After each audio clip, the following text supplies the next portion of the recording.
Halo teman-teman, bayangkan jika kalian memiliki sebuah bakat yang dianggap paling lemah tidak berguna justru sebenarnya merupakan bakat langka yang berpotensi menjadi yang terkuat. Setidaknya itulah yang dialami bocah berusia 6 tahun bernama Tangsan dalam animasi berjudul Soulland. Versi live actionnya pernah dibahas di channel ini beberapa bulan yang lalu dan banyak yang request untuk sekalian dibahas juga versi donghuanya yang dikatakan masih jauh lebih seru. Pada awalnya saya menolak karena berpikir pasti akan membosankan karena ya plot ceritanya pasti sama saja. Namun setelah kemarin saya maraton seriesnya yang masih berlanjut, ternyata memang banyak hal menarik yang dibuat berbeda dari versi live actionnya. Baiklah, tanpa berlama-lama kita akan membahas plot ceritanya terlebih dahulu. Tetapi meski series ini sudah dirilis lebih dari 3 tahun yang lalu, saya akan tetap memberi peringatan keras spoiler warning bagi kalian yang belum pernah menontonnya.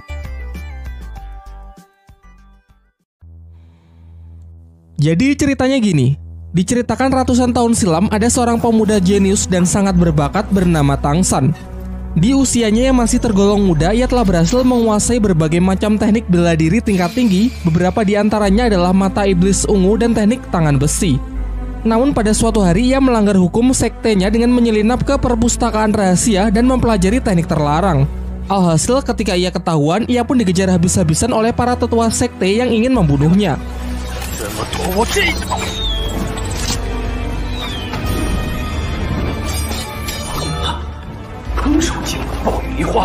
Dari menyusuri hutan hingga tiba di sebuah tebing curam yang disebut sebagai lembah iblis.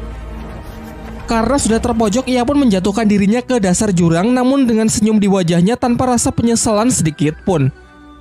Akan tetapi sesaat setelah kejadian itu, tiba-tiba ia terbangun di tubuh anak kecil berusia 6 tahun yang menandakan kalau kini ia telah terlahir kembali di suatu daerah yang disebut dataran dahulu. Tangsan kecil tinggal di sebuah desa bernama Desa Roh Mulia bersama sang ayah seorang pandai besi yang terlihat kusam dan suka mabuk-mabukan. Dalam kesehariannya, Tangsanlah yang bertindak mengurus rumah serta menyiapkan makanan. Diceritakan bahwa anak-anak yang sudah menginjak usia 6 tahun akan dikumpulkan oleh sang kepala desa untuk menguji apakah mereka memiliki kekuatan roh pelindung atau tidak. Pengujiannya dilakukan oleh seorang master roh bernama Suyanto yang berasal dari Akademi Roh Pelindung di kota Nauding. Tangsan dan anak-anak lain kemudian diajak masuk ke dalam sebuah ruangan yang merupakan tempat untuk menguji kekuatan roh mereka. Kekuatan roh pelindung sendiri sangat bervariasi jenisnya dan tingkat kekuatannya. Contohnya Suyanto sendiri yang memiliki kekuatan roh pelindung serigala hutan. Jenis ini sangat cocok digunakan dalam bertarung. Singkat cerita, anak pertama maju untuk melihat jenis kekuatan roh pelindungnya. Dari tangan kanannya memvisualisasikan teknik kekuatan roh pelindungnya. Dalam hal ini adalah salah satu alat pertanian, yaitu sebuah sabit. Masuk ke tes kedua untuk mengetahui seberapa besar tingkat kekuatannya. Sebuah bola cahaya akan menyala terang jika anak yang menyentuhnya memiliki cukup energi roh. Namun sayangnya anak pertama ini sama sekali tak memiliki energi roh, sehingga ia dinyatakan gagal karena kekuatan roh pelindungnya tersebut tak akan pernah bisa dikembangkan. Dan kabar buruknya, sebagian besar anak-anak di desa ini memiliki kekuatan roh pelindung peralatan pertanian, namun tak ada satupun dari mereka yang memiliki energi roh. Dijelaskan tanpa energi roh, mau berlatih sekeras apapun dan menggunakan metode apapun maka akan sia-sia. Dengan kata lain, mereka tak akan pernah bisa menjadi seorang master roh. Sampai akhirnya kini hanya tersisa Tangsan sebagai anak terakhir yang akan mengikuti tes. Dari tangan kanannya, ia menunjukkan jenis roh pelindung yang berbeda dari anak-anak lain, yakni rumput biru perak. Tapi anehnya di saat yang bersamaan, ia juga membangkitkan roh pelindung lain di tangan kiri berwujud sebuah palu. Namun ia lebih memilih menyembunyikannya dan hanya menunjukkan roh pelindung di tangan kanannya saja. Sayangnya Suyanto malah mengatakan kalau rumput biru perak adalah jenis roh pelindung yang jauh lebih tidak berguna daripada alat pertanian. Oleh karena itu, Suyanto enggan melanjutkan Tangsan ke tahap kedua karena sudah pesimis kalau Tangsan tak akan punya energi roh dengan jenis roh pelindung selemah itu. Akan tetapi Tangsan tetap bersikeras agar diizinkan untuk mencobanya terlebih dahulu. Dan benar saja, saat Tangsan menyentuh bola bercahaya itu, seketika sinar yang menyilaukan menerangi seluruh ruangan yang menandakan kalau Tangsan memiliki energi roh tingkat tinggi. Meskipun bisa dikatakan spesial, namun sang master roh masih pesimis mengingat roh pelindung rumput biru perak memang benar-benar lemah dan tak pernah ada sejarahnya bisa berkembang terlalu jauh. Setelah ujian usai, Pak Kepala Desa memberikan kabar baik bahwa Suyanto meninggalkan undangan kepada Tangsan untuk mendaftarkan dirinya ke Akademi Roh Pelindung di kota Nauding. Sesampainya di rumah, ia kemudian memberitahukan kepada ayahnya dan meminta izin untuk mendaftar di akademi tersebut yang akan diadakan 3 bulan lagi. Namun sayangnya sang ayah dengan tegas menolak tanpa memberikan alasan yang jelas. Masih belum menyerah, Tang San mencoba untuk membujuk ayahnya dengan menunjukkan kekuatan roh pelindung ganda miliknya, yang salah satunya berwujud sebuah palu yang diketahui bernama palu Huo Tian. Setelah melihat putranya mewarisi roh pelindung rumput biru perak mendiang ibunya serta palu Huo Tian miliknya, sang ayah pun memulai mempertimbangkan keinginan Tang San tersebut. Dari sini kita pun mengetahui masa lalu dari ibu Tang San yang gugur dalam perang di masa lalu serta sosok ayah Tang San yang ternyata bukan orang sembarangan. Singkat cerita, ayah Tang San berubah pikiran dan mengizinkan Tang San untuk masuk ke akademi tersebut. Namun Tang San harus berjanji untuk tidak memberitahu ke siapapun kalau ia memiliki roh pelindung palu Huo Tian. Singkat cerita, 3 bulan telah berlalu. Tang San dengan ditemani Pak Kepala Desa pergi ke kota Nauding untuk mendaftarkan dirinya ke akademi tersebut. Di saat yang bersamaan terlihat juga seorang gadis kecil pemilik roh pelindung kelinci merah muda bernama Xiao Wu yang juga hendak ikut mendaftar. Kembali ke Tang San, akhirnya sampailah ia di gerbang masuk akademi. Namun penjaga gerbang di sana tidak mengizinkannya masuk karena tidak percaya dengan Tang San dan kepala desa yang terlihat sangat miskin. Bahkan undangan yang dibawa Tang San pun ia lempar karena menganggap kalau undangan tersebut adalah undangan palsu. Tang San yang sangat kesal karena sudah diremehkan memukul si penjaga gerbang hingga ia terlempar. Ketika perkelahian semakin serius, datanglah salah satu guru akademi yang diketahui bernama Master Xiao. Kemudian Master Xiao memastikan kalau undangan yang dibawa Tang San adalah undangan asli sehingga ia mengizinkannya untuk masuk. Dijelaskan kalau Master Xiao ini adalah guru yang sudah tidak mengajar. Kegiatannya sehari-hari adalah melakukan penelitian dan menguji berbagai macam teori mengenai kekuatan roh pelindung. Seperti mempelajari tentang kelemahan dari tiap-tiap jenis roh pelindung, bagaimana metode paling efektif untuk mengembangkannya, dan masih banyak lagi. Bahkan hanya dengan sekali melihat undangan milik Tang San di mana tertulis jenis roh rumput biru perak dan energi roh penuh, ia langsung bisa menyimpulkan kalau Tang San ini pasti memiliki roh pelindung ganda. Setelah mendengar penjelasan panjang lebar yang cukup masuk akal berdasarkan penelitian dari Master Xiao, Tang San pun menjadi sangat mengaguminya. Ditambah lagi Master Xiao mengatakan bahwa Tang San sangat spesial dan berpotensi menjadi seorang master roh terhebat di masa depan. Hingga akhirnya Tang San berlutut dan meminta agar Master Xiao bersedia menjadi gurunya.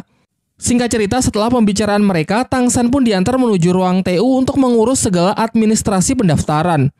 Namun di sana Tang San mendengar para petugas TU justru menertawai dan memandang rendah Master Xiao. Menurut mereka, Master Xiao hanyalah badut akademi yang kegiatannya cuma mengarang teori-teori aneh. Satu-satunya alasan mengapa guru Xiao masih dihormati hanyalah karena ia merupakan teman dekat dari kepala akademi saja. Meskipun sudah mendengar semua ejekan itu, Tang San tak sedikit pun menurunkan kekagumannya kepada Master Xiao karena Master Xiao satu-satunya orang yang mampu mengetahui kalau dirinya memiliki roh pelindung ganda. Hal ini jelas membuktikan kalau ia memanglah guru yang sangat hebat. Sesampainya ia di asrama, Tang San langsung mendapatkan serangan dari seorang anak bernama Waseng, ketua dari asrama laki-laki di kamar 7.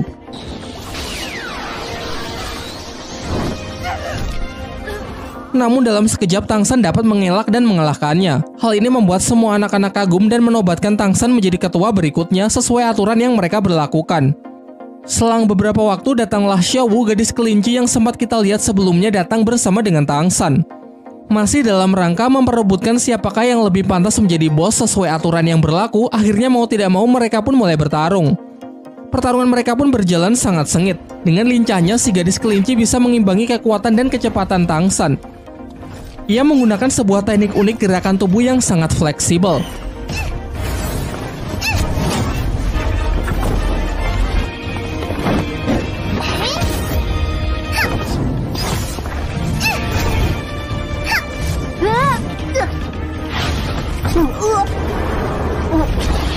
Dalam pertarungan singkat itu, Tang San pun dibuat kalah telak dengan catatan ia masih belum mengeluarkan seluruh kemampuannya.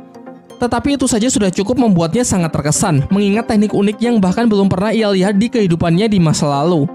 Dengan kemenangannya ini, Xiao Wu pun menjadi bos baru. Para anak laki-laki secara sukarela menawarkan selimut mereka, namun Xiao Wu malah lebih memilih selimut Tang San yang cukup besar untuk bisa digunakan berdua.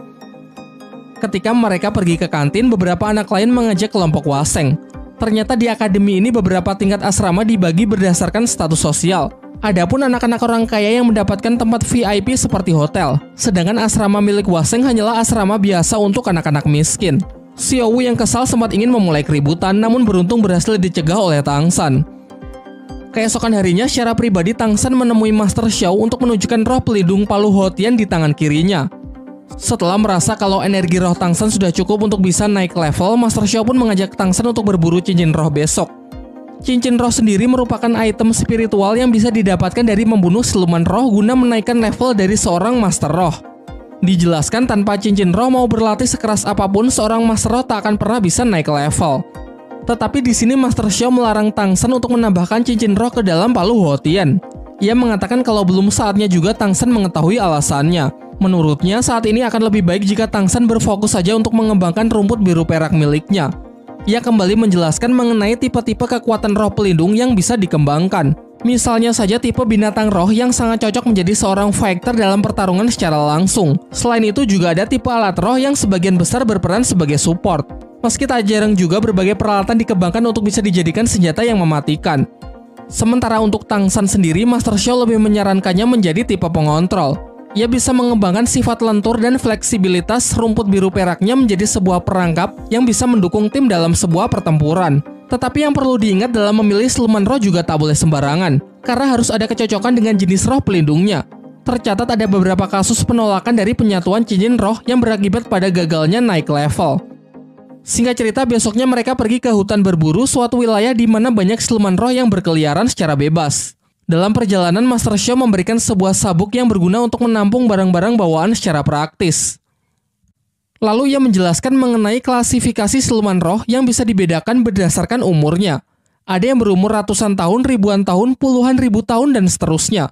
Semakin tua umurnya, maka akan semakin kuat pula siluman roh tersebut. Dan tentunya semakin kuat seekor siluman roh, maka akan semakin sulit pula untuk ditaklukkan. Sehingga tak jarang banyak Master Roh yang membentuk sebuah tim hanya demi mengalahkan seekor siluman roh saja. Namun yang perlu diingat lagi bahwa seorang Master Roh pemula dengan level rendah, tubuhnya tak akan mampu menampung cincin roh yang terlalu kuat. Dan jika tetap memaksakan diri, maka ia bisa mati. Setelah memasuki wilayah hutan berburu, di sana terdapat banyak orang yang mencari anggota tim untuk diajak bekerja sama berburu siluman roh. Namun Master Xiao menyarankan agar tidak mempercayai siapapun di tempat seperti ini, apalagi dengan orang yang baru dikenal. Lagi pula, sebuah tim haruslah memiliki chemistry yang sangat baik dengan kekuatan yang saling melengkapi, bukannya sembarang tim yang dibentuk sehari jadi. Hutan berburu merupakan suatu tempat yang sangat dijaga ketat, sehingga jika ingin masuk harus memiliki ID card sebagai tanda kalau mereka memiliki izin untuk berburu. ID card sendiri memiliki 6 tingkatan yang ditunjukkan secara jelas dari simbol-simbol yang terukir. Simbol-simbol tersebut mewakili ke-6 Master Roh legendaris. Tentu semakin tinggi tingkatan ID card-nya, maka akan semakin banyak pula wilayah hutan yang bisa mereka akses. Dijelaskan kalau ID card tertinggi hanyalah dimiliki oleh Master Roh dengan gelar tertinggi yang disebut gelar Dou Luo. Sesampainya di dalam, mereka pun mulai melakukan pencarian. Master Xiao mengeluarkan roh pelindungnya yang berbentuk hewan mutasi bernama Liu Shenpao. Kemampuannya adalah memiliki penciuman yang sangat tajam dan dapat melancarkan serangan kentut halilintar. Dijelaskan juga bahwa roh pelindung terkadang juga mampu melakukan mutasi, sayangnya dalam kasus Master Xiao, roh pelindungnya justru bermutasi menjadi lebih lemah. Hal inilah yang membuatnya mentok berada di level 30 dan membuatnya sering menjadi bahan ejekan oleh orang-orang di akademi. Mereka berdua lalu melanjutkan perjalanannya untuk lebih jauh masuk ke dalam hutan. Sempat bertemu dengan siluman roh kucing muda berumur 10 tahun, namun belum cocok jika digabungkan dengan roh pelindung milik Tang San. Selanjutnya ada siluman roh tanaman bambu. Kulitnya sangat keras sehingga sangat baik sebagai skill pertahanan. Meskipun lumayan cocok, namun masih bukan yang terbaik untuk rumput biru perak milik Tang San. Ia menyarankan agar Tang San memilih siluman roh beracun dan memiliki pertahanan yang sangat tinggi. Perburuan mereka pun berlangsung hingga larut malam. Sekelompok siluman serigala yang lapar mengincar mereka, beruntung dapat diatasi oleh kentut halilintar dari Liu Shenpao.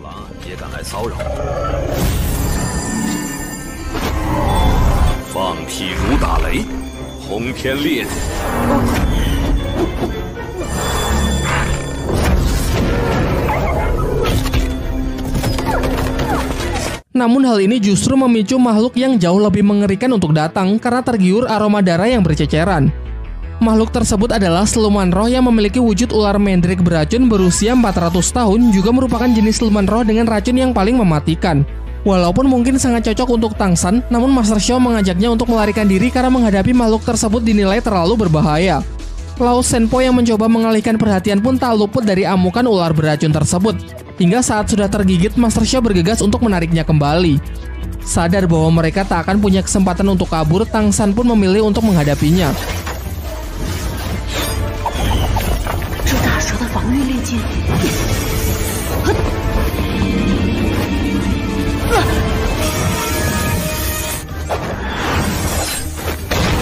Setelah melewati pertempuran yang sangat sengit, ia pun berhasil membunuh si ular Mandrake dengan menusukkan pisaunya tepat ke rahang makhluk tersebut.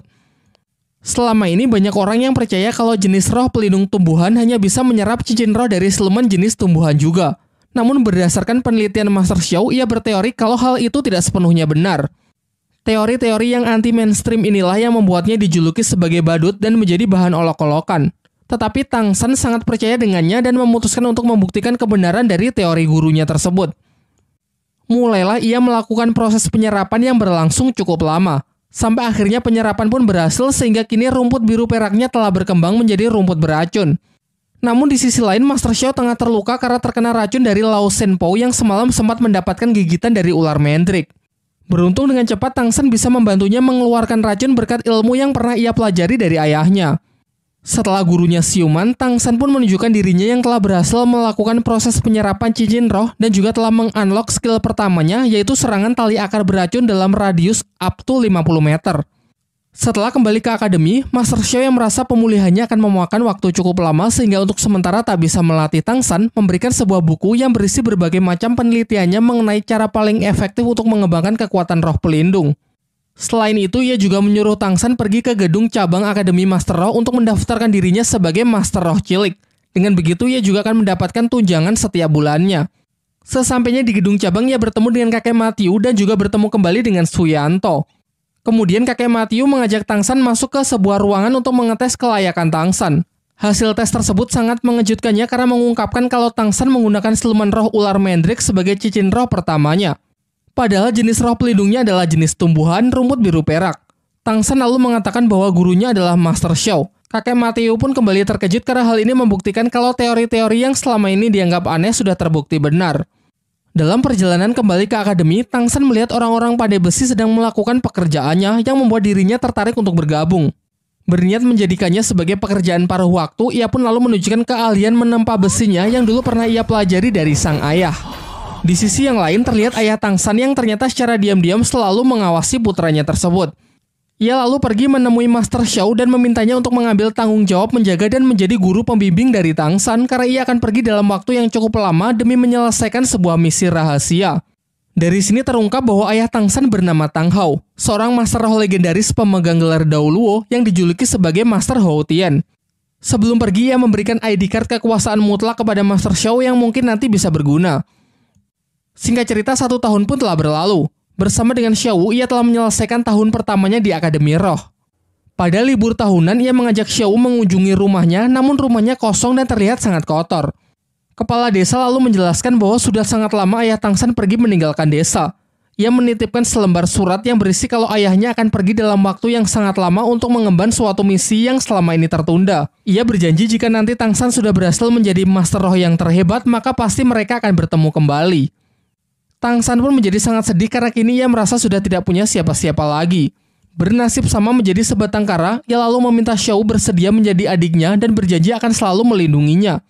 Setelah itu, ia juga bertekad akan menjadi Master Roh yang paling kuat demi membuat bangga dan membuktikannya kepada sang ayah.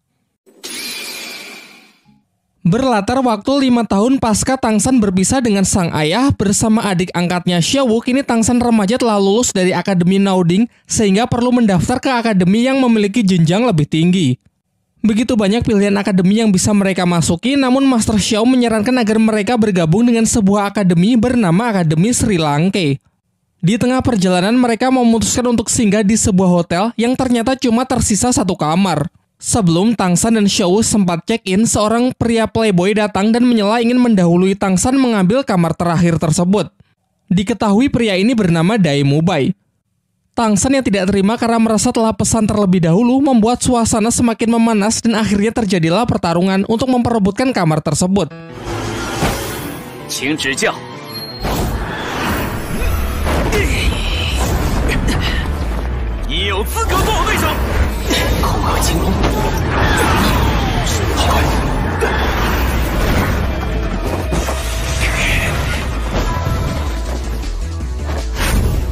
Diperlihatkan kalau Daimumbai ini adalah seorang master roh berjenis hewan harimau putih dengan kekuatannya yang berada di level 37. Sedangkan Tangsan berjenis rumput biru perak namun memiliki level yang lebih rendah yaitu 29. Akan tetapi baik tipe kekuatan roh pelindung maupun perbedaan level yang tak begitu jauh belum cukup untuk bisa menentukan siapa yang lebih kuat. Rumput biru perak milik Tangsan sangatlah fleksibel dalam bertahan maupun melancarkan serangan. Namun Daimumbai terlihat lebih gesit karena selain berdamage tinggi, energi roh yang ia lepaskan juga membentuk perisai yang melindunginya dari serangan Tangsan dan cakarnya sangat efektif untuk memotong rumput biru perak. Ketika Daimumbai lengah, Tangsan berhasil menangkapnya dan mulai menyebarkan racun. Sayangnya sedari awal Daimumbai menyembunyikan kekuatannya yang tidak diperhitungkan oleh Tangsan. Sampai pada akhirnya Tangsan pun dibuat tak berkutik, namun Daimumbai memutuskan untuk melepaskannya dan pergi begitu saja. Di kamar hotel, Tangsan teringat oleh seseorang yang pernah ia lawan di masa lalu yang kekuatannya mirip dengan Daimumbai. Kala itu ia dapat dengan mudah mengalahkannya hanya dengan satu serangan menggunakan senjata jarum emas yang dapat menembus perisainya dan memiliki efek serangan perusak dari dalam.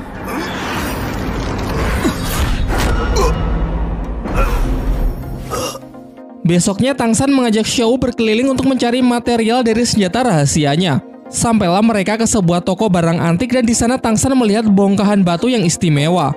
Si pemilik toko pada awalnya mempermainkan Tangsan dengan memberikan harga yang sangat mahal. Namun setelah ia tahu kalau Tangsan adalah murid dari Master Xiao dengan melihat sabuk hitam yang Tangsan kenakan, ia pun bersedia memberikan batu tersebut secara cuma-cuma. Sekembalinya ke kamar hotel, Tangsan lalu menghancurkan batu tersebut dan membentuknya menjadi beberapa jarum emas lalu menunjukkan sebuah teknik mematikan persis seperti ingatan dari masa lalunya.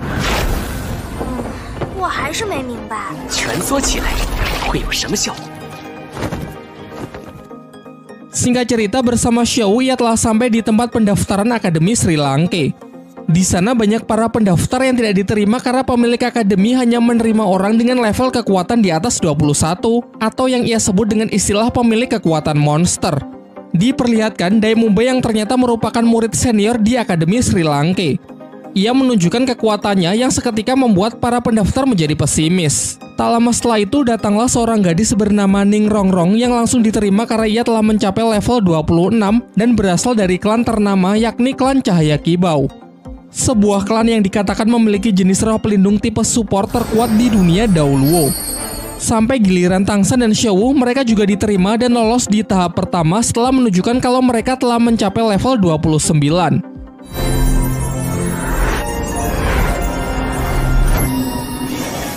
Daimumbai lalu diperintahkan untuk mengantar mereka menuju tes berikutnya karena untuk menjadi murid Akademi Sri Lanka mereka harus lolos dalam 4 tes. Sembari menjelaskan kalau sebenarnya ia tengah mencari seorang pasangan yang serasi dengan roh pelindung miliknya. Karena dikatakan kalau penggabungan dua kekuatan roh pelindung yang serasi akan melahirkan sebuah kekuatan baru yang sangat kuat. Memasuki gedung akademi yang terlihat kurang meyakinkan, Tangsan di sana bertemu dengan seorang pria yang menawarkan sosis bernama Oishike. Oishike merupakan murid Akademi Sri Lanka yang seangkatan dengan Daimumbai dan memiliki kekuatan roh pelindung yang sangat unik yaitu tipe support makanan. Salah satu yang menjadi skill andalannya adalah menciptakan sosis pemulih stamina. Sementara itu, Daimumbai membawa satu pendaftar lagi yang lolos tes tahap pertama yang bernama Suying. Ia telah mencapai level 27 dengan kekuatan roh pelindung jenis hewan kucing neraka. Singkat cerita, diajaklah mereka berempat untuk mengikuti tes terakhir karena kekuatan mereka berempat yang dinilai sudah sangat kuat sehingga tak perlu mengikuti tes kedua dan tes ketiga.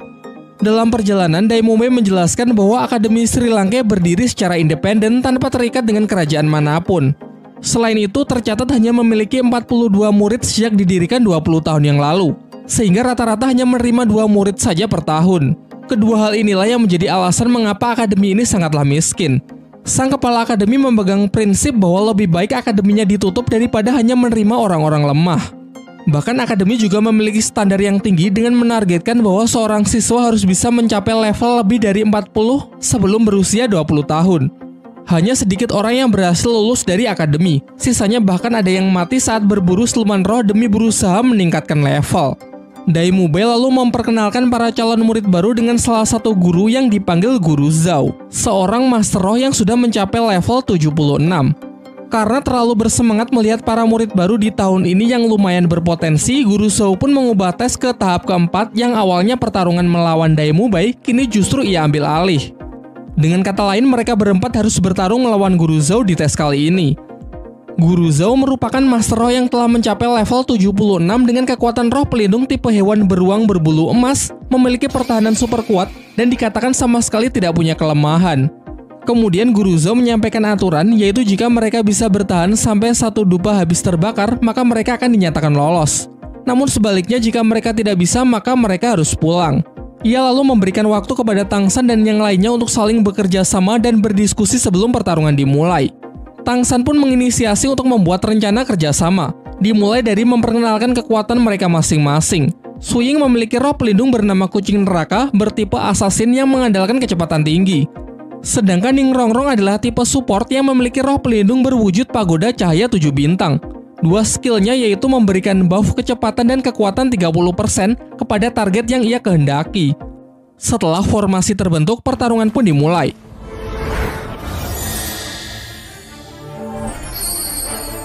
Sebagai tipe support, Ning Rongrong nyaris menjadi target pertama. Beruntung dengan tali akarnya, Tang San berhasil membantunya. Dilanjutkan dengan kombinasi serangan mereka bertiga untuk menjatuhkan Guru Zhou.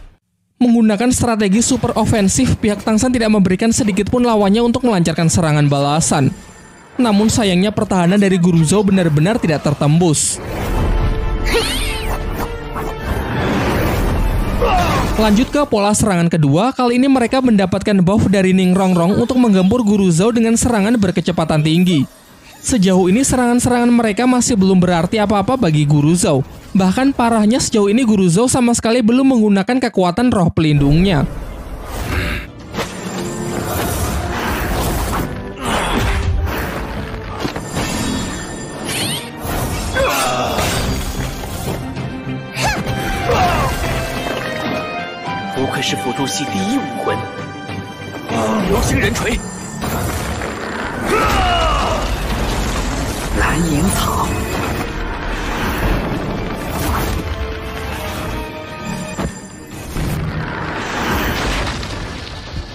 Fatality.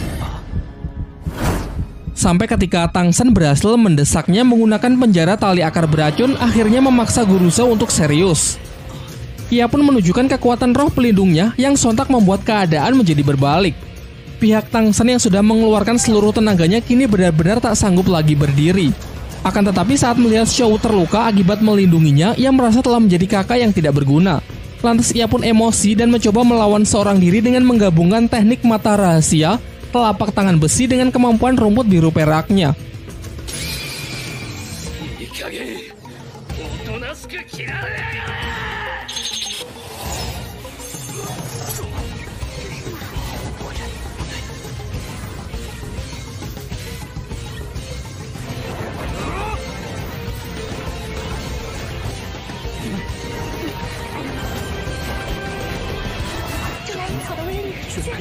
Terbukti cara ini cukup efektif untuk bisa sedikit mengimbangi Guru Zhou.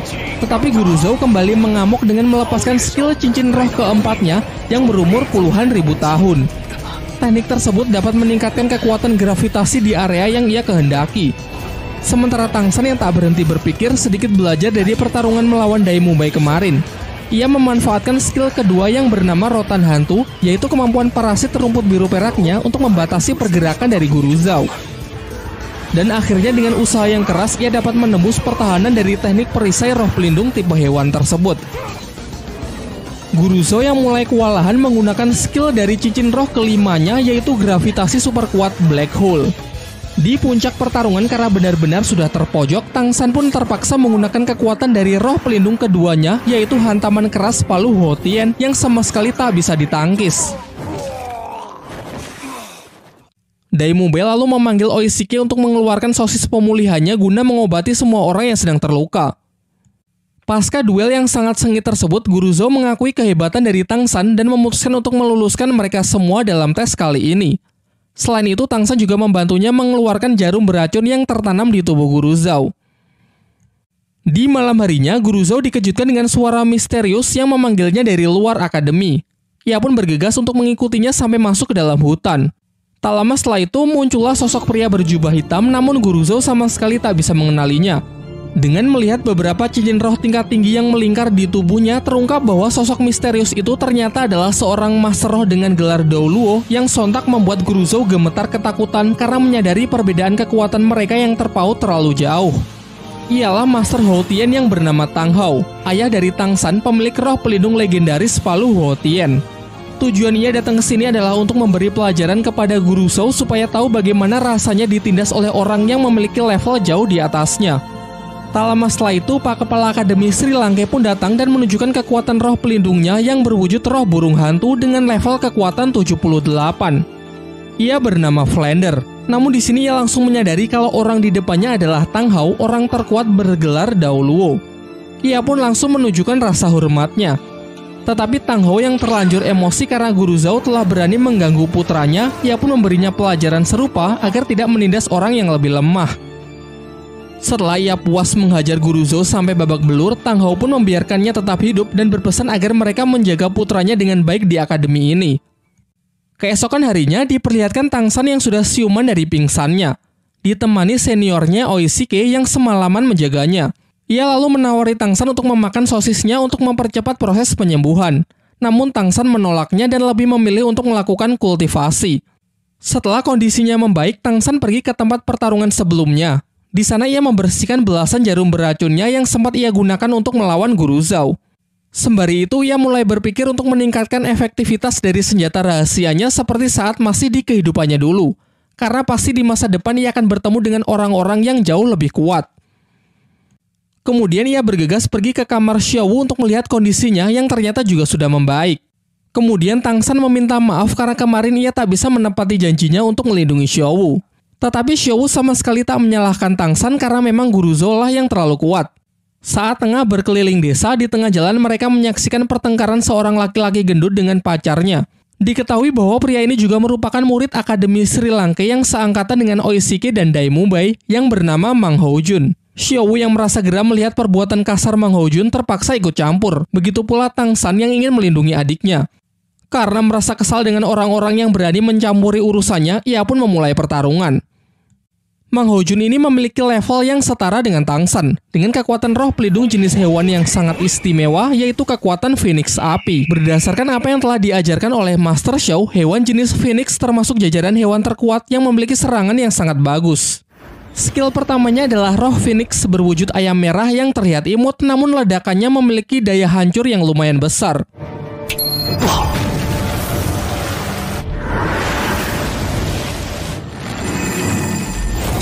Dalam upayanya, Tang San mencoba menangkap Mang Houjun menggunakan tali akarnya.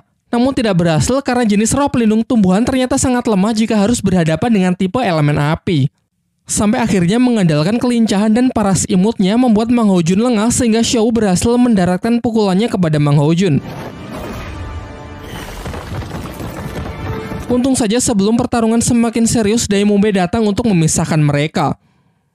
Saat suasana sudah tenang, Dai Mubai lalu menjelaskan bahwa Akademi Sri Langke di tahun ini hanya memiliki 3 murid, yaitu dirinya, Oishike, dan Mang Houjun. Kemudian ia juga menjelaskan kalau kekuatan roh pelindung milik Mang Houjun mengalami mutasi. Dari yang awalnya hanya burung biasa, bermutasi menjadi Phoenix Api dengan kekuatan elemen api yang sangat kuat. Namun bisa dikatakan kalau mutasi tersebut tidaklah sempurna karena memiliki efek samping, yaitu akan membuatnya cepat emosi dan kehilangan kendali atas dirinya sendiri.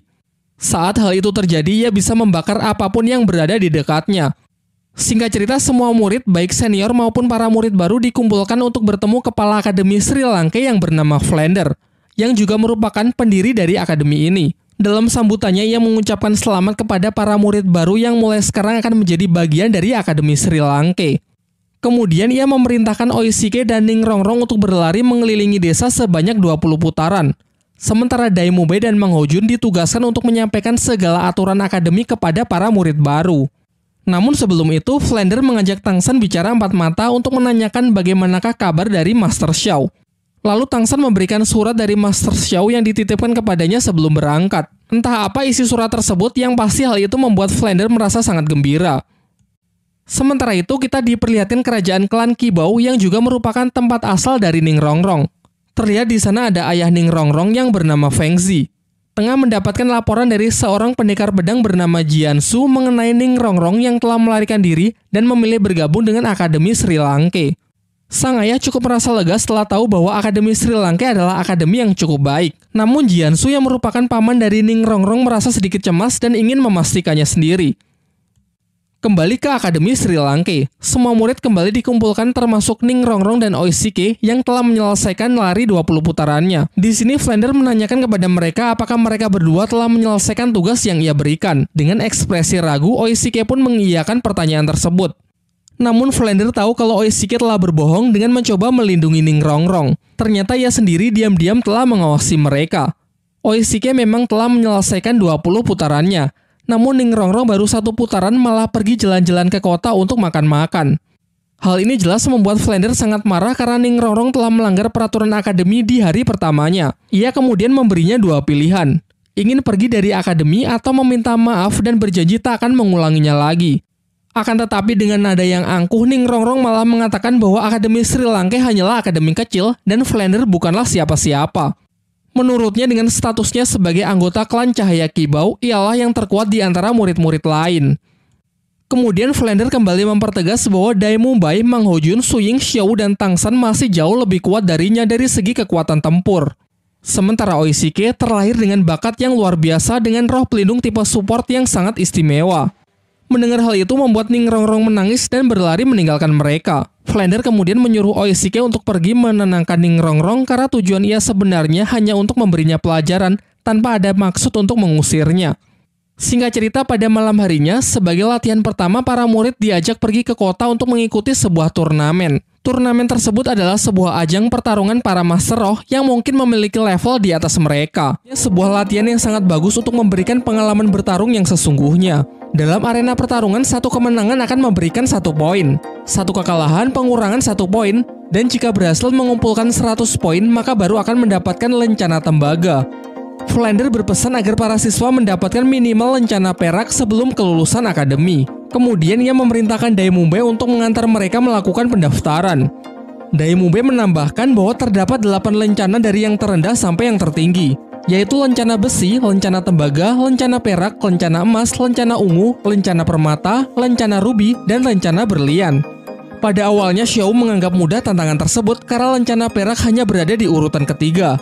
Namun Dai Mumbai membantah hal tersebut karena sejak dulu saat ia masih berada di level 29 sampai sekarang, tercatat ia hanya menang sebanyak 29 kali dan kalah 27 kali. Jadi selama ini ia hanya berhasil mengumpulkan total 2 poin saja.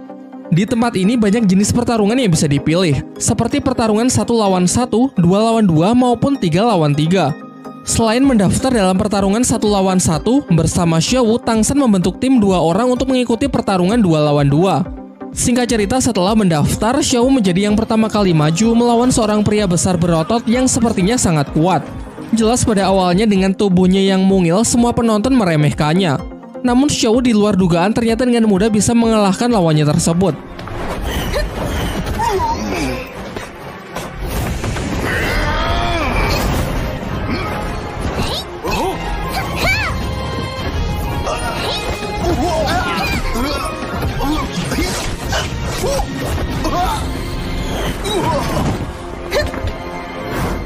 Pertarungan berikutnya adalah Tang San melawan Suying. Tentu karena pemilihan peserta yang random, secara kebetulan ia mendapatkan lawan dari teman akademinya sendiri. Setelah wasit memberikan aba-aba, Tang San pun langsung menyerang menggunakan rumput biru peraknya untuk berusaha menangkap Suying. Akan tetapi Suying yang basically adalah petarung yang sangat mengandalkan kecepatan, bisa dengan mudah menghindari satu persatu kejaran tali akar milik Tang San. Di beberapa kesempatan Suying juga berusaha mencari celah untuk mendekati Tang San. Sementara menanggapi hal itu, Tang San masih bisa bertahan menggunakan mata iblis ungu guna mengimbangi kecepatan dari Suying. Masih terus berupaya menjaga jarak, ia mulai mengubah pola serangannya dengan menciptakan sebuah sangkar untuk mengatasi pergerakan Suying yang begitu cepat.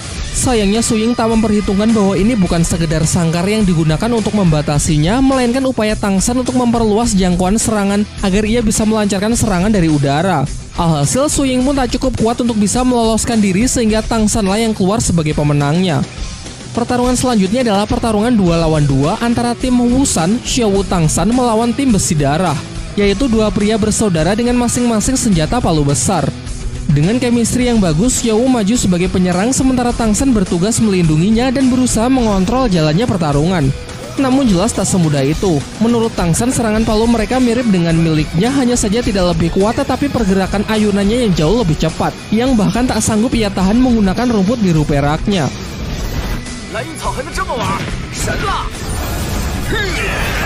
Namun ternyata serangan-serangan Tang San ia gunakan untuk menyebarkan benih dari skill keduanya, yaitu rotan hantu. Tumbuhan parasit tersebut dapat mengikat lawan dan menyebarkan racun untuk membatasi pergerakan mereka. Pertarungan masih berlanjut. Secara kompak mereka menggunakan skill ketiganya, yaitu lemparan palu kembar yang dapat melacak dan mengejar targetnya. Tang San yang berusaha menyelamatkan Xiao tak cukup kuat sehingga ia terpental jatuh. Hal ini membuat Xiao sangat emosi dan langsung menyerang mereka dengan senjata jarum rahasia yang bisa membunuh lawannya dalam sekejap. Namun Tang San justru menghalau serangan mematikan tersebut karena bagaimanapun juga ini hanyalah sebuah pertandingan.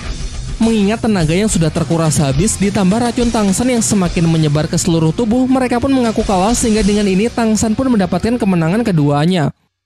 Sekembalinya ke akademi, Dai Mumbe terlibat cekcok dengan putri klan Cahaya Kibau yakni Ning Rongrong. Terdengar sikap angkuh Ning Rongrong yang terus-menerus memprovokasinya dan merendahkan akademi Sri Lanka. Hal ini membuat Dai Mumbe sangat kesal dan emosi sehingga ia terpaksa menggunakan cara kekerasan tanpa memperdulikan status Ning Rongrong. Beruntung seketika itu juga Tang San datang dan berhasil menenangkannya. Namun kejadian itu tak membuat Ning Rongrong jerah dan justru meminta Tang San agar membantunya menghabisi Dai Mumbe dengan imbalan 100.000 koin emas. Jelas Tang San menolaknya. Ia menjelaskan bahwa tak semua masalah bisa diselesaikan dengan uang dan kekuatan. Ia pun menyarankan agar Ning Rongrong keluar saja dari akademi karena menurutnya tempat ini sama sekali tidak cocok untuk Ning Rongrong. Bahkan Oishike yang jelas-jelas menyukai Ning Rongrong pun juga berpikiran sama. Ia lantas menyarankan supaya Ning Rongrong pergi karena mustahil di sini ia bisa mendapatkan teman dengan sikap yang sedemikian angkuh. Keesokan harinya semua murid kembali dikumpulkan untuk menerima latihan. Namun Oishike yang datang terlambat memasang wajah yang begitu gembira karena ternyata pagi ini ia telah mencapai level 30. Semuanya pun mengucapkan selamat. Pak Kepala Akademi Flander memerintahkan semua murid besok pergi ke hutan Shindu, versi lain dari hutan berburu, untuk membantu mencarikan cincin siluman roh ketiga untuk Oishike, di bawah bimbingan dari Guru Zhao. Masih nyambung dengan Oishike, latihan hari ini adalah memakan sosis penambah stamina dari skill roh pelindung milik Oishike, dengan alasan agar tubuh mereka bisa terbiasa dan beradaptasi saat nanti berada di medan pertempuran yang sesungguhnya.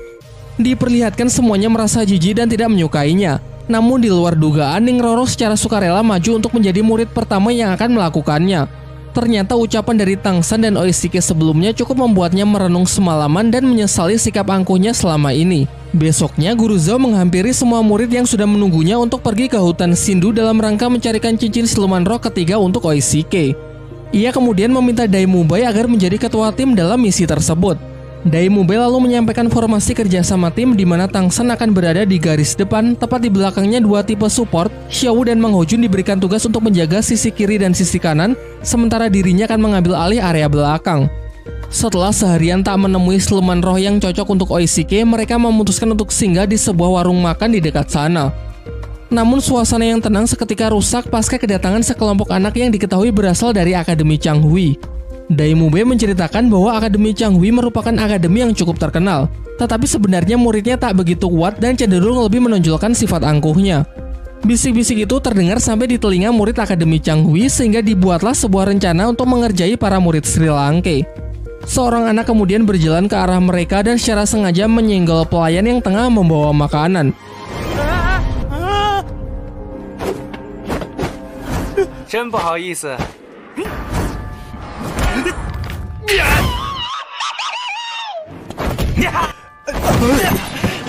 Menyaksikan hal itu, semua murid pun dibuat emosi dan menanyakan mereka ini sebenarnya berasal dari akademi mana. Namun Dai Mumbe justru meledek mereka dengan mengatakan bahwa kalian tidak layak untuk mengetahuinya. Jelas hal itu membuat mereka semakin marah dan serentak maju untuk menyerang. Sementara pihak Dai Mumbe cukup Xiao sajalah yang turun tangan memberi pelajaran mereka semua.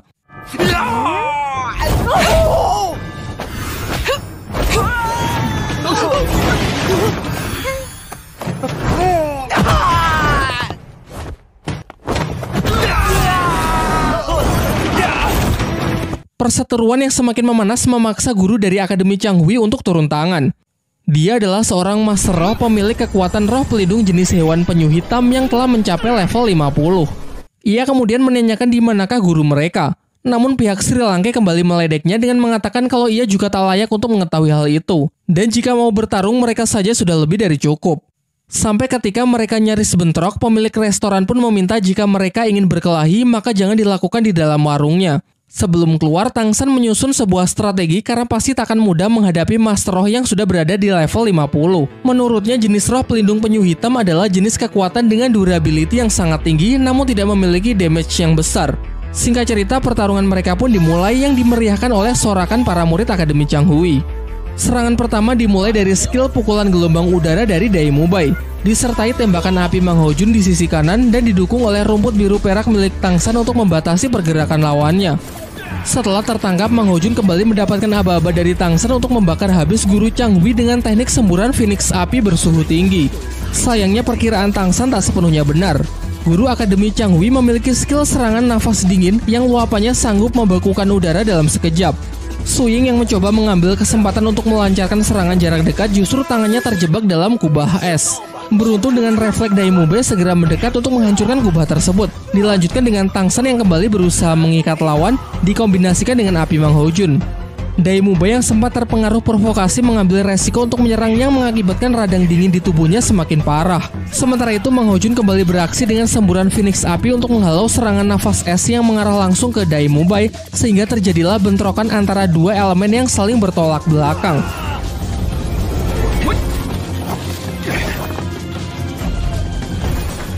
Saat pertarungan telah mencapai puncaknya, Guru Zhao datang menyela dan menyuruh semua siswanya agar segera kembali ke penginapan. Namun guru Akademi Changhui yang masih tak terima meminta para murid Sri Lanka untuk meminta maaf karena telah merendahkan akademinya. Akan tetapi Guru Zhao mengatakan bahwa tak perlu ada yang meminta maaf. Ia malah mempertegas bahwa Akademi Changhui memanglah akademi yang cukup terkenal, namun keangkuhannya hanya bisa menindas orang-orang yang lebih lemah saja. Pertarungan pun kembali dilanjutkan dengan Guru Zhao yang menggantikan para murid Akademi Sri Lanka.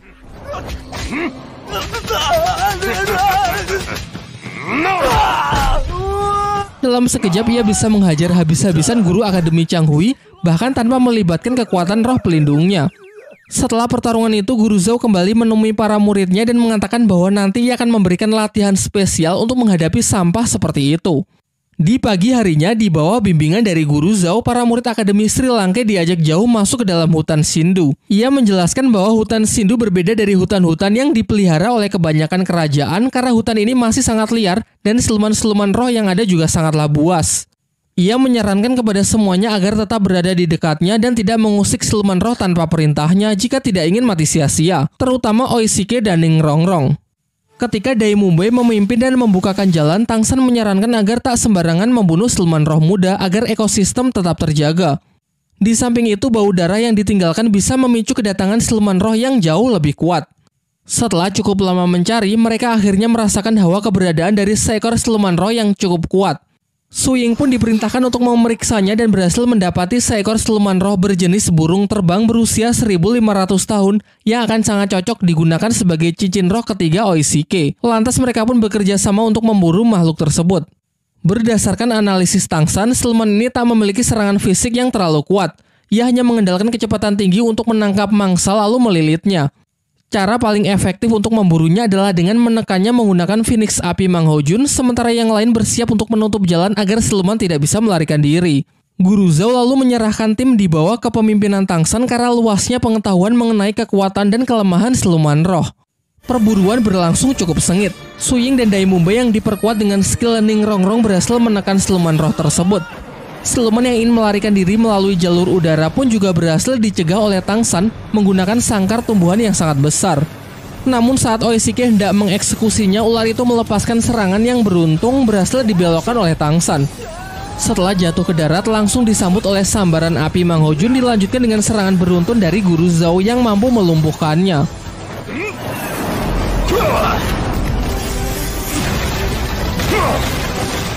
Guru Zhao lantas segera menyuruh Oishike untuk mengambil cincin rohnya, akan tetapi tiba-tiba datang seorang nenek bersama cucunya yang mengklaim bahwa siluman roh ular terbang adalah miliknya yang akan menjadi cincin roh ketiga untuk cucunya. Hal itu karena ialah yang pertama kali menemukannya, dibuktikan dengan serangan tongkat yang ia goreskan ke perut siluman tersebut. Menanggapi hal itu, Guruzo tidak bertindak gegabah karena nenek itu merupakan salah satu senior Master Roh yang bernama Cao Tianxiang.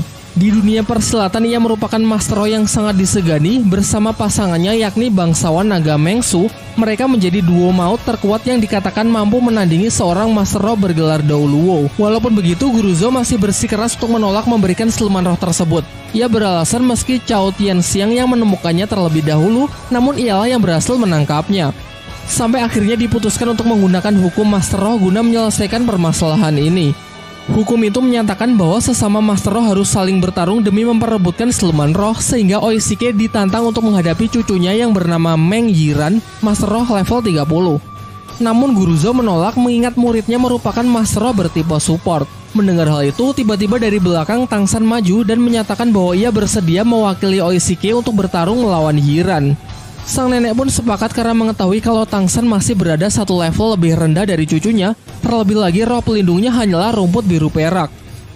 Singkat cerita, pertarungan pun dimulai. Diremehkan di awal menjadi keuntungan bagi Tangsan untuk bisa melancarkan serangan kejutan.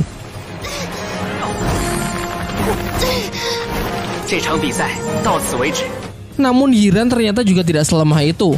Berkat roh pelindung ularnya, ia dengan mudah bisa meloloskan diri dari perangkap tali akar milik Tangsan. Bahkan racun pelumpuh yang ia gunakan juga sama sekali tak berpengaruh karena basically kekuatan ular milik Yiran juga beracun. Merupakan sebuah cara yang sangat efektif untuk melawan racun dengan racun. Menggunakan senjata tombak beracun, ia kemudian melancarkan serangan balasan. Tidak begitu cepat namun cukup merepotkan karena jumlahnya yang lumayan banyak. Tangsan pun berusaha mendekat dan berhasil menghentikan serangan tersebut yang dikendalikan oleh tongkat ular milik Yiran. Mulailah mereka membenturkan energi roh yang saling berusaha menekan satu sama lain. Setelah cukup lama saling menekan, pertarungan itu pun akhirnya dimenangkan oleh Tangsan sehingga hak milik atas siluman roh ular terbang kini diserahkan kepada Oishike. Oishike lalu segera mengeksekusi siluman roh tersebut dan mulai proses kultivasi untuk mendapatkan cincin roh ketiganya. Di sisi lain, Tangsan yang kehabisan tenaga pasca pertarungannya dengan Yiran juga berkultivasi untuk memulihkan kekuatannya. Singkat cerita, Oishike telah selesai dengan proses penyerapannya dan telah berhasil memperoleh cincin ketiga serta mengunlock skill baru, yaitu sosis terbang. Barang siapa yang memakan sosis tersebut, maka akan bisa terbang selama 1 menit dengan kecepatan ular terbang. Ketika Guruzo ingin mengajak semuanya untuk kembali ke akademi, tiba-tiba Tangsan yang sudah tersadar menyela dan mengatakan kalau kini ia juga telah berhasil mencapai level 30, sehingga sekarang ia juga ingin mencari siluman roh untuk dijadikan cincin ketiganya. Mendengar hal itu, Guruzo yang terlihat senang setuju lalu mengajak semuanya untuk mencari tempat yang aman untuk beristirahat terlebih dahulu. Di malam harinya saat tengah beristirahat, mereka membicarakan mengenai siluman roh yang selalu diburu oleh manusia. Guruzo mengatakan kalau sekarang semakin sulit mencari cincin roh, padahal dulu di pinggiran hutan saja banyak terdapat siluman roh berusia ribuan tahun. Menanggapi itu, Tangsan berpendapat kalau itu semua adalah ulah manusia yang sebenarnya jauh lebih ganas ketimbang siluman roh. Perburuan yang terus dilakukan membuat para siluman roh pasti suatu saat akan mengalami kepunahan. Dan jika siklus ini terus berjalan, maka akan datang suatu hari di mana seorang Master Roh tak akan bisa naik tingkat karena tidak ada lagi cincin roh yang tersedia. Semuanya pun termenung sejenak, termasuk Guruzo yang berpikir kalau narasi Tangsan memang cukup masuk akal. Di tengah pembicaraan, mereka tiba-tiba diserang oleh seekor siluman roh berjenis kera raksasa yang merupakan raja hutan bagi para siluman roh.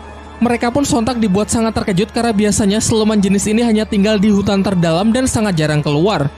Menurut Tangsan, kera raksasa adalah mimpi buruk bagi para Master Roh. Pasalnya kekuatannya yang luar biasa kuat membuat seorang Master Roh bergelar Dao Luo sekalipun belum tentu bisa menandinginya. Dan bahkan dikatakan siluman ini mampu mengalahkan siluman roh jenis lain yang usianya jauh di atasnya. Tak hanya dari segi kekuatan, kecepatan, dan pertahanan, namun ia juga memiliki kecerdasan layaknya manusia. Guruzo yang sadar batasannya mencoba melakukan negosiasi karena siluman kera raksasa mengerti bahasa manusia. Ia pun berjanji akan segera pergi dan tak akan berani mengusiknya. Namun ketika menyaksikan kemarahan dari sang raja hutan, Guruzo pun segera memerintahkan semua murid untuk pergi terlebih dahulu, sementara ia memasang kuda-kuda untuk bersiap melancarkan serangan.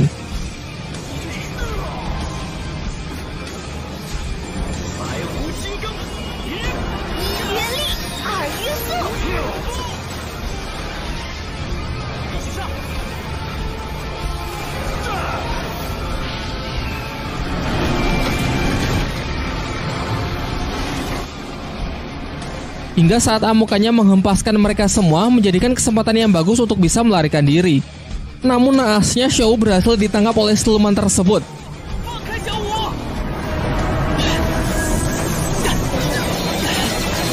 Guru Zhou yang melihatnya sangat emosi dan benar-benar all out menggunakan skill dari cincin roh ketujuhnya. Merupakan skill terkuatnya, yaitu wujud roh dari beruang hutan untuk menghantam siluman kera raksasa. Namun hal itu juga sia-sia. Sementara Tang San yang berupaya menyelamatkan Xiao berusaha mengejar siluman itu, hasilnya pun sama saja. Ia pun juga tidak bisa berbuat apa-apa.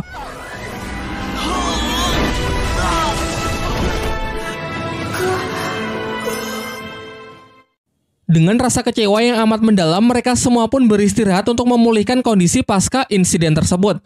Guru Zhou lalu menyampaikan permintaan maafnya karena tidak bisa menjaga Xiao. Namun menurut Tang San ini semua adalah salahnya karena sebagai kakak ia tak bisa menepati janjinya untuk selalu melindungi Xiao. Ia yang masih belum menyerah meminta sosis terbang dari Oishike untuk mengejar Xiao meskipun sebenarnya kondisi Tang San sekarang tidak memungkinkan lagi.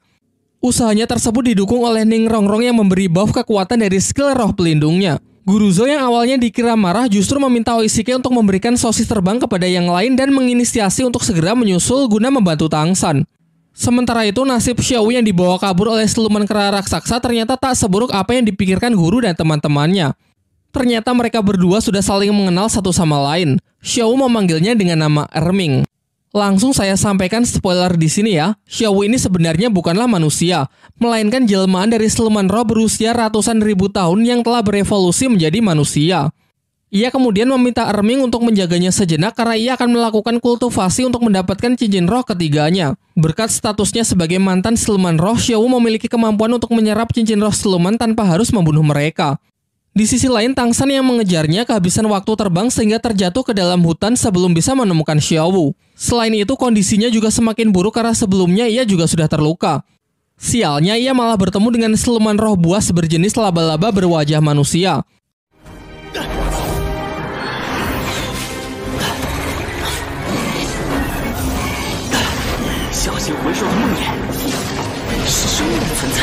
Tang San pun dibuat sangat kewalahan, karena baik dari kekuatan, kecepatan maupun pertahanan dari siluman tersebut sangatlah kuat.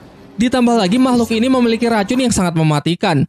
Di tengah pertarungan tersebut, Tang San teringat ucapan dari Master Xiao bahwa siluman laba-laba berwajah manusia merupakan jenis siluman roh yang akan sangat cocok untuk Tang San. Namun akan sangat berbahaya mengingat kekuatan serta racun yang mematikan yang dimilikinya.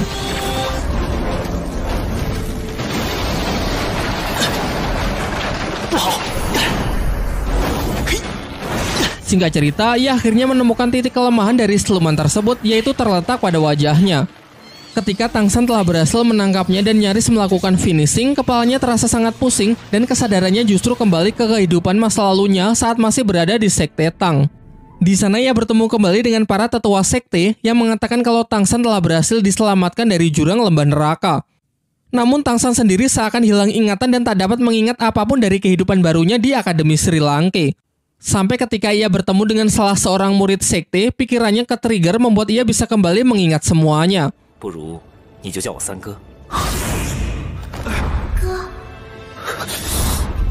Ia pun lantas bertekad kembali ke kehidupannya di Akademi Sri Lanka karena teringat Xiao yang harus segera diselamatkan.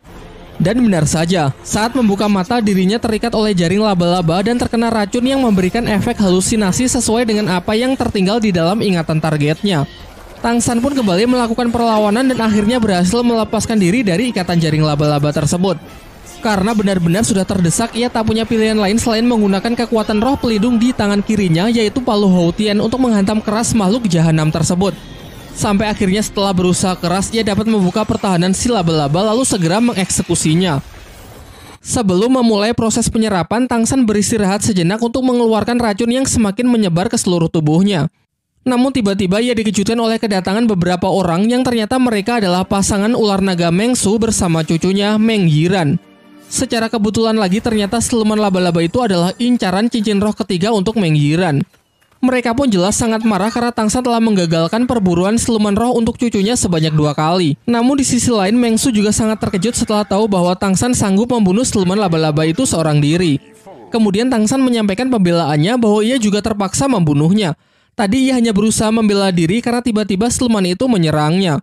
Mengsu yang tak memperdulikan alasan Tang San memberinya pilihan yang sulit. yaitu jika Tangsan bersedia bergabung dengan keluarganya, maka ia akan membiarkan Tangsan tetap hidup dan mempersilakannya untuk menyerap cincin roh dari siluman laba-laba tersebut. Namun Tangsan dengan tegas menolak tawaran itu.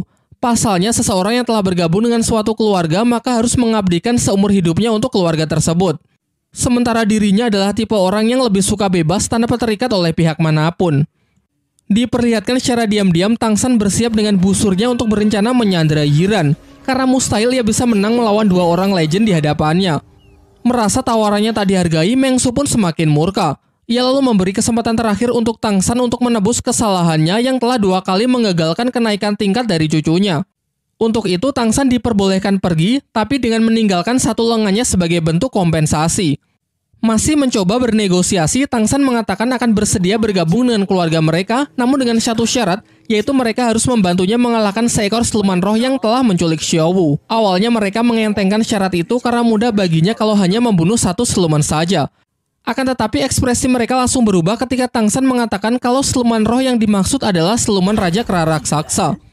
Mereka malah menuduh kalau Tangsan sengaja menjebaknya, karena berhadapan dengan makhluk itu maka sama saja dengan bunuh diri. Bahkan dikatakan kalau Master Roh bergelar Daulo pun belum tentu sanggup mengalahkannya.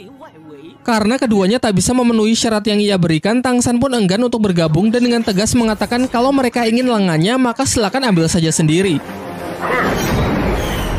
Saat posisi Tangsan sudah benar-benar terdesak, beruntung Guru Zhou dan teman-temannya datang tepat waktu untuk menghentikan kakek Meng Su.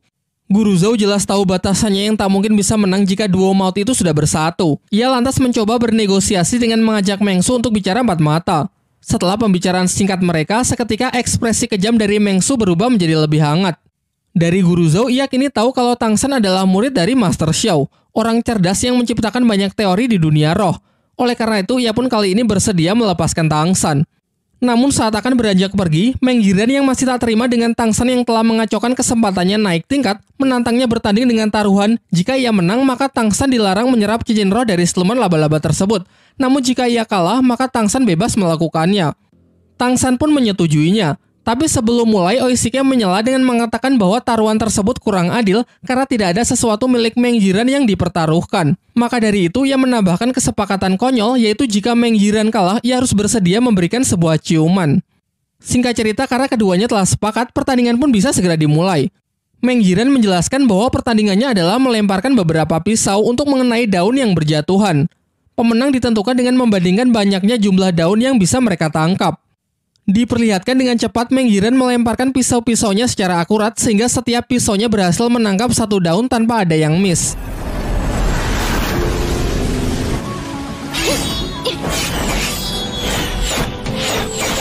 Melihat Tangsan yang sedari tadi tidak bergerak membuat Meng Yiran kebingungan. Namun Tangsan mengatakan kalau ia sudah melakukannya. Hal ini diperjelas oleh Meng Su yang mengatakan bahwa Tangsan memang sudah melakukannya dan ia menang telak dari cucunya tersebut. Meng Yiran yang belum bisa percaya lalu mengeceknya sendiri. Dan benar saja, semua pisau Tangsan tertancap sempurna dengan 10 daun masing-masing di setiap pisau. Sangat jauh dari Yiran yang hanya 1 daun per pisau. Bahkan hebatnya Tangsan melemparkan pisau dengan posisi membelakangi pohon tanpa menggunakan mata dan hanya mengandalkan insting yang telah ia latih sejak kecil. Kemudian Meng Su mengungkapkan kekagumannya kepada Tangsan karena memiliki kemampuan yang ia sendiri bahkan belum tentu bisa melakukannya.